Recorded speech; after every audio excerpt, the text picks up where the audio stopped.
बिस्मिल्लाहिर्रहमानिर्रहीम अस्सलाम वालेकुम। इस वीडियो में बात करेंगे कि फैटफ से पाकिस्तान के लिए बड़ी खुशखबरी सामने आ रही है कि पाकिस्तान एक बड़े मिशन में कामयाब हो चुका है। फैटफ की जानिब से पाकिस्तान को खुशखबरी सुना दी गई है।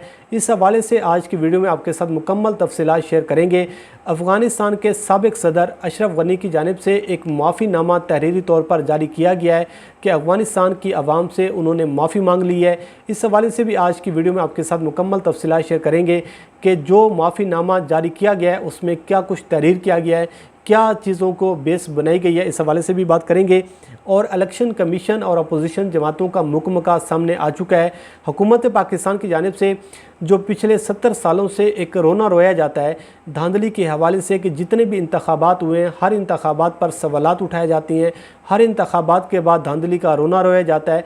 तो हुकूमत की जानिब से जब ये रास्ता बंद करने की कोशिश की जा रही है, जब ये दरवाज़ा बंद करने की कोशिश की जा रही है, तो उस रास्ते में अब इलेक्शन कमीशन जो है वो रुकावट बन चुका है। इलेक्शन कमीशन ने 37 इतराज़ात उठा दिए हैं। वो इतराज़ात आज की वीडियो में हम आपके सामने रखेंगे और फ़ैसला आपने करना है कि क्या ये जो इतराज़ात हैं ये जस्टिफाइड हैं या फिर ये किसी को फ़ायदा पहुंचाने की कोशिश की जा रही है।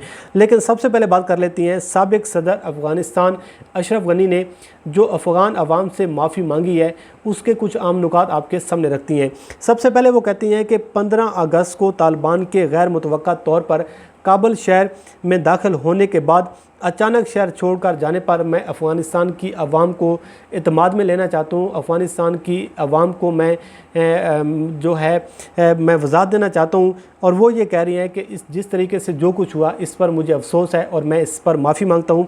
सदारती महल की सिक्योरिटी की जानिब से मशवरे के बाद शहर को 1990 की खाना जंगी जैसी सूरत हाल से बचाने के लिए ये मैंने कदम उठाया, इसलिए मैं वहाँ से चला गया ताकि सड़कों पर दोबारा खौफनाक लड़ाई न छिड़ जाए। तीसरे नंबर पर वो कहते हैं कि काबुल को छोड़ना मेरे लिए ज़िंदगी का सबसे मुश्किल फ़ैसला था, लेकिन बंदूकों को खामोश रखने के लिए और काबुल के 60 लाख शहरियों को महफूज बनाने के लिए मुझे ये कदम उठाना पड़ा और मेरे पास सिर्फ ये एक ही रास्ता बचा था। चौथे नंबर पर वो कहते हैं कि ये वक्त मुनासिब नहीं है कि वो अपने चले जाने के वाक़यात की तफसीलात बताएँ, लेकिन ताहम वो इस बारे में मुस्तक़बिल करीब में तफसीलात अवाम के सामने रखेंगे।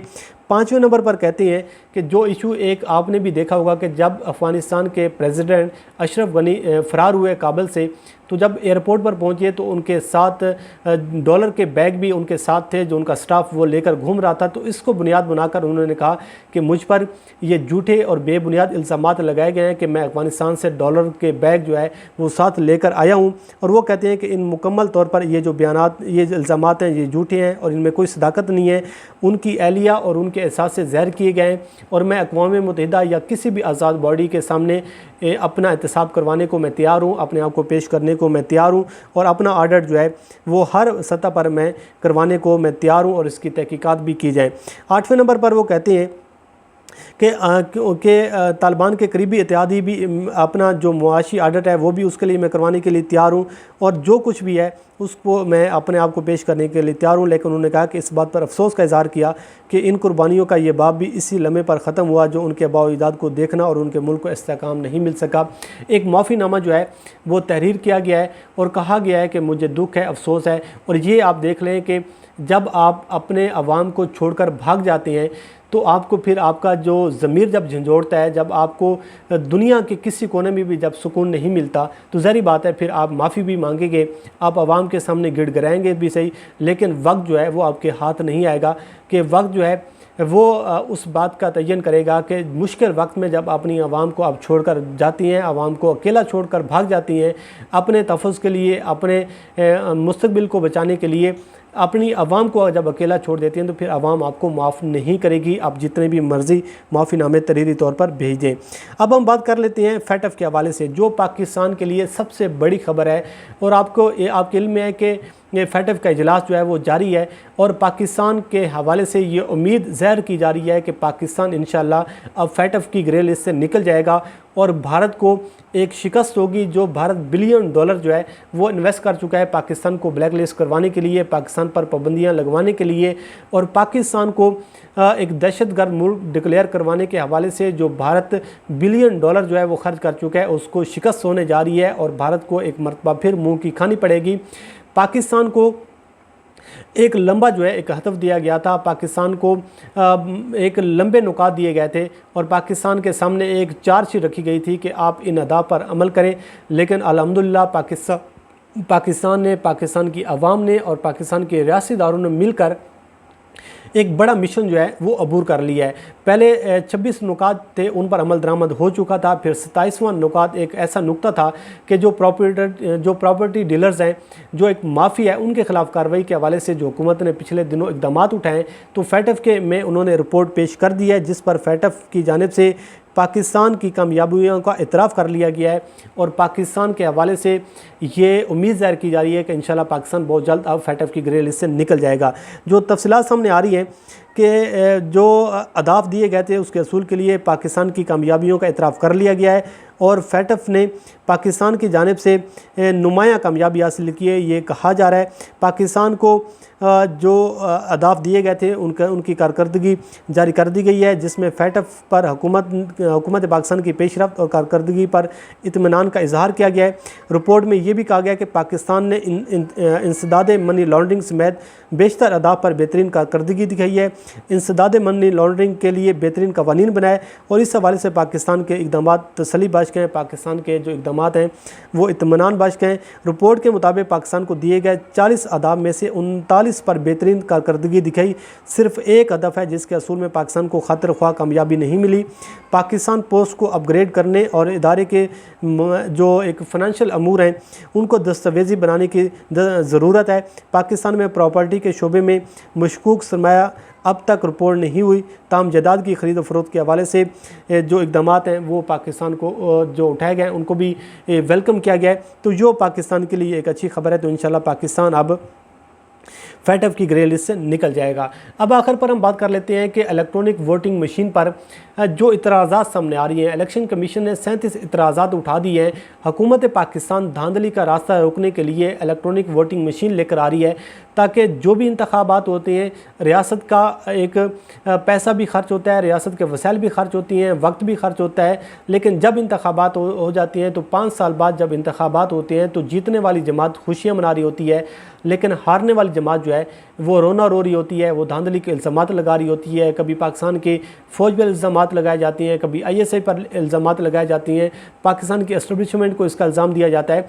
लेकिन जब इस वक्त एक रास्ता बंद करने की कोशिश की जा रही है, एक रास्ता बंद किया जा रहा है, तो अपोजिशन जमातें को किस चीज़ की परेशानी है, ये सबसे बड़ा सवाल उठाया जा रहा है कि अपोजिशन जमातें क्यों पैनिक हैं, क्यों परेशान हैं, किस परेशानी की वजह से वो इसका बाइकआउट कर रही हैं। वो इसमें जो कमेटीज़ बनाई गई हैं उसमें जो है उसमें हुकूमत का साथ नहीं दे रही। तो अब सूरत हाल ये है कि इलेक्शन कमीशन ने 37 इतराज़ात उठाए। इस पर हुकूमत अब ये कह रही है कि इलेक्ट्रॉनिक वोटिंग मशीन पर इतराज़ात के मामले पर नया तनाज़ा खड़ा हो गया है। वजारत साइंस ने इलेक्ट्रॉनिक वोटिंग मशीन के इतराज़ात इलेक्शन कमीशन के इतराज़ात को यकतरफ़ा करार दे दिया है। वजारत साइंस की टेक्निकल टीम को पहली मरतबा बुलाया गया, जिस पर आज ब्रीफिंग दी गई है। हुकाम हजरात ने जो टेक्निकल टीम है उसने इलेक्शन कमीशन के सवालात के जवाबात दिए। इलेक्शन कमीशन ने वजारत साइंस की मशीन पर इतराज़ नहीं उठाया। इलेक्शन कमीशन के इतराज़ात टेक्निकल नहीं बल्कि जर्नल नोयत के हैं। अब जो इतराज़ात हैं वो मैं आपके सामने रख देता हूँ। इलेक्शन कमीशन कहता है कि इलेक्ट्रॉनिक वोटिंग मशीन के ज़रिए शफाफ इंतखाबात मुमकिन नहीं। जो इलेक्ट्रॉनिक वोटिंग मशीन का इस्तेमाल है उससे धांधली रोकी नहीं जा सकती, ये दूसरा इतराज़ है। मशीन हैक हो सकती है, फ्रॉड नहीं रोका जा सकता, ये तीसरा इतराज़ है। मशीन को बआसानी टेम्पर और सॉफ्टवेयर तब्दील किया जा सकता है, ये चौथा इतराज़ है। इलेक्ट्रॉनिक वोटिंग मशीन से वोटर की शनाख्त गुमनाम नहीं रहेगी। इलेक्ट्रॉनिक वोटिंग मशीन का सॉफ्टवेयर और हार्डवेयर देखा नहीं जा सकता। इलेक्ट्रॉनिक वोटिंग मशीन के ज़रिए रियासती इख्तियारात का गलत इस्तेमाल किया जा सकता है। इलेक्ट्रॉनिक वोटिंग मशीन से वोट की खरीदो फरोख्त नहीं रुकेगी। और इसके साथ ये भी कहा जा रहा है कि इलेक्ट्रॉनिक वोटिंग मशीन के आइंदा इंतखाबात में बड़े पैमाने पर इस्तेमाल के लिए वक्त बहुत कम है। इलेक्ट्रॉनिक वोटिंग मशीन से बैलेट पेपर की मुनासिब राजदारी नहीं रहेगी। मशीन में वोट की और वोट डालने वाले की कोई जो एक सीक्रेट के हवाले से बात की जा रही थी कि उनकी जो एक चीज़ है वो सीक्रेट नहीं रहेगी, ये इस हवाले से इलेक्शन कमीशन कह रहा है। इलेक्ट्रॉनिक वोटिंग मशीन ना शफाफियत है, ना शफाफियत के लिए टेस्टिंग का वक्त है। इलेक्ट्रॉनिक वोटिंग मशीन से कम अज़ कम जो खर्चा 150 अरब आएगा।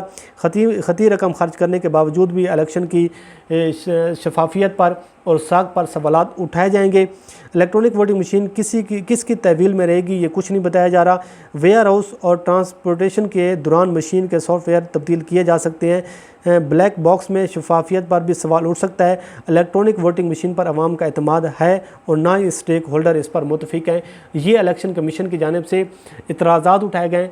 ये इतराज़ात हमने आपकी अदालत में रख दिए हैं और फैसला आपने करना है कि क्या ये जो इतराज़ात उठाए जा रहे हैं क्या ये किसी को फ़ायदा पहुंचाने के लिए ये चार्जशीट जो है ये अवाम हुकूमत के सामने रखी गई है, या फिर इलेक्शन कमीशन को इसका कोई हल देखना चाहिए था, इसका कोई जो एक तरीक़ाकार जो है वज़ा करना चाहिए था, ताकि इलेक्शन कमीशन की ये सबसे अवलीन ज़िम्मेदारी है कि आपने शफाफ इंतखाबात करवानी है।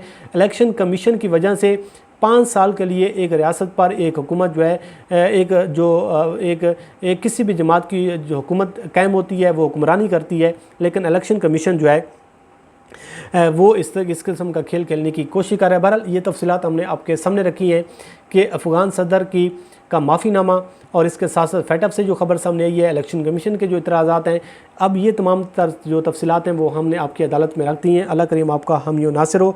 इसका फ़ैसला करना आपका हक़ है। इस हवाले से अपनी राय का इजहार ज़रूर कीजिएगा। अल्लाह करीम आपका हामी नासिर हो। मुझे दीजिए इजाज़त। अल्लाह हाफ़िज़।